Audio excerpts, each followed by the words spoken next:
ഈ ഒരു ടെസൽസ് ഇന്ന് ചെയ്ത് നോക്കിയാലോ? അപ്പോൾ അതിന് വേണ്ടിയിട്ട് ഞാൻ 4 പീസ് തുണി എടുത്തിട്ടുണ്ട്. 4 ഇഞ്ച് വീതിയിലും 4 ഇഞ്ച് നീളത്തിലുള്ള 4 പീസ് തുണി.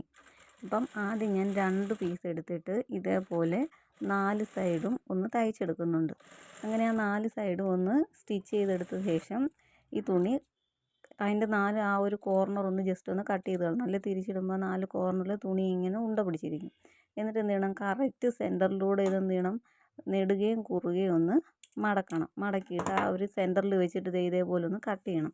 കട്ട് ചെയ്തിട്ട് ആ ഒരു കട്ടിങ്ങിലൂടെ നമ്മൾ എന്ത് ചെയ്യണം, ആ തുണിയെ പുറത്ത് ഇങ്ങനെ എടുക്കണം. പുറത്തെടുത്തിട്ട് ഇതേ 4 സൈഡും ഇതേപോലെ ഒന്ന് പതിച്ചടിച്ച് കൊടുക്കണം.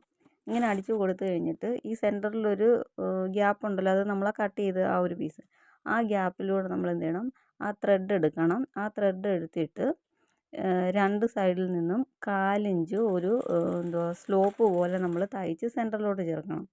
അതേപോലെ തന്നെ തിരിച്ചും ഇത് മടക്കിയിട്ട്, അതായത് ആ ഒരു ഈ സൈഡിൽ മടക്കിയതുപോലെ തന്നെ ഓപ്പോസിറ്റ് സൈഡിൽ നിന്നും ഇങ്ങനെ ഒരു 1/4 ഇഞ്ച് സ്ലോപ്പ് പോലെ മടക്കി സെൻറ്ററിലോട്ട് തയ്ച്ചെടുക്കണം. അങ്ങനെ തയ്ച്ചെടുത്ത് കഴിഞ്ഞിട്ട് തിരിച്ചിടുമ്പോൾ നമുക്ക് നല്ല ഒരു ഫ്ലവറിൻ്റെ ആ ഒരു ഷേപ്പാണ് കിട്ടുന്നത്.